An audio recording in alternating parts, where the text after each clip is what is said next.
ओम नमो आदेश. ओम नमो आदेश. श्री स्वामी समर्थ. आदेश ऐका ना मैत्रिणींनो, भावांनो, एकटं चालायला कधीच घाबरू नका बरं का. एकटं चालायला कधीच घाबरू नका.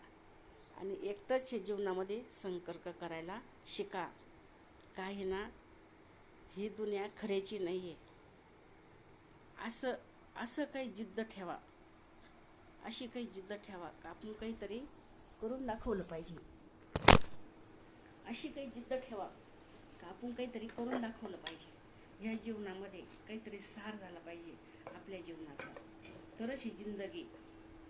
नाहीतर हे जग जगून देण्यासारखं नसतं. हे जगन जनार्दन आहे. काय आहे? जगन जनार्दन. फक्त भक्ती करा स्वामीची आणि नाथांची. तुम्हाला सर्व काही भेटून जाईल. सर्व भेटन. तुम्हाला कुठलीच कमी नाही पडणार. स्वामीची भक्ती केली कधीच कमी नाही पडणार. नाथांची भक्ती केली कधीच कमी नाही पडणार. निम्या रातची माझ्या नाथांना स्वामींना हाका मारा, तुमच्यासाठी हजर राहणार देव. अंतःकरणापासून तुम्ही भक्ती करा, अंतःकरणापासून संपर्क करा, लढायला शिका.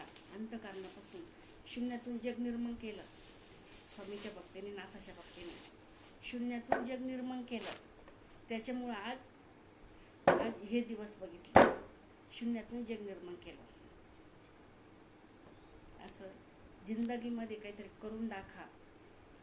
एकटं चालायला कधी घाबरू नका आणि जगाला कधी घाबरू नका. फक्त खंबीरपणे राहा आणि सत्याने वागा. सत्याने वागले ना तर कुठंच कमी पडणार नाही तुम्हाला. फक्त सत्याने चाला. सत्य हे ना लबाडीत टिकत नसते. सत्य हे ना सत्यच असतं, लबाडी कधीच नसते. अंतःकरणापासून तुम्ही कुठं नका, मढीला नका जाऊ, अक्कलकोटला नका जाऊ. घरी परमेश्वरी, घरी परमेश्वरी. तुम्हाला जर हाका मारली ना बाबाला तर तुम्हाला घरीच भेटायला येतील बाबा. तुम्हाला कळणार पण नाही बाबा येऊन गेलेले. साक्षात्कार देतील बाबा तुम्हाला. तुम्ही नाथांची सेवा करा, स्वामीची सेवा करा. एकटं चालायला घाबरू नका. जगाला घाबरायचं नाही, कुणाला घाबरायचं नाही अजिबात. मुलांना चांगले संस्कार द्या. आपल्या मुलांना खूप चांगले संस्कार द्या. जगापासून लांब ठेवा. कुणाला घरी तीनदा शेजारी पाजारी घरी आले ना तर घराचा नाश होतो आपल्याला. शेजारी पाजारी कोणाला लाट द्यायचा नाही.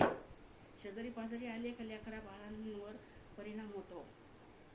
अजिबात नाही येऊन द्यायचे घरी कोणाला. असं करा. एकटं चालायला शिका. एकट्याने प्रपंच लढा. कुणाला घाबरू नका. अजिबात घाबरायचं नाही. या पापड खायला. मावशीचं ऐका तुमच्या. कुणालाही घाबरू नका.